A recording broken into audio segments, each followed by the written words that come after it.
Hello, köszöntök mindenkit! Ez itt a Humoros című minisorozatunk 11. része. Kovács Krisztián vagyok, tudjátok. Elmondom a múlt részbe, hogy meg akartam javítani egy telefont, az a múlt előtti részt. A múlt részben meg rappeltem.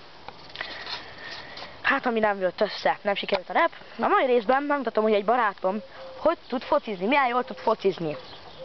Számos alkalomszor kicselez engem is sokkal jobb, mint én.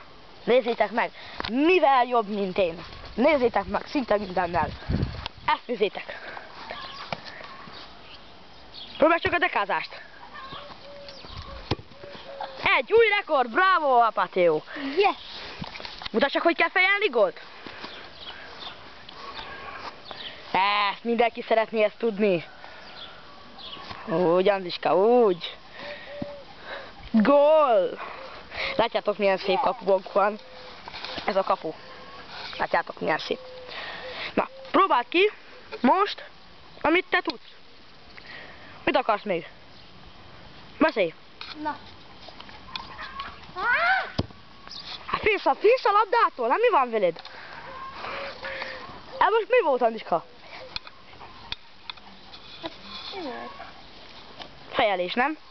Csak nem sikerült. Persze. Igen, jön a karáteütés. Nézzük meg. Ezt még én sem tudtam soha megcsinálni, de most megpróbálom. Akkor mutasd meg Casillasnak, hogy kell kiütni a kapuból. Meg is mutatom. A labdát. Pont így! Pont így! Szóval erről szólt a 11. részünk. Kovács Krisztián voltam, ő meg Apáti András. Sziasztok!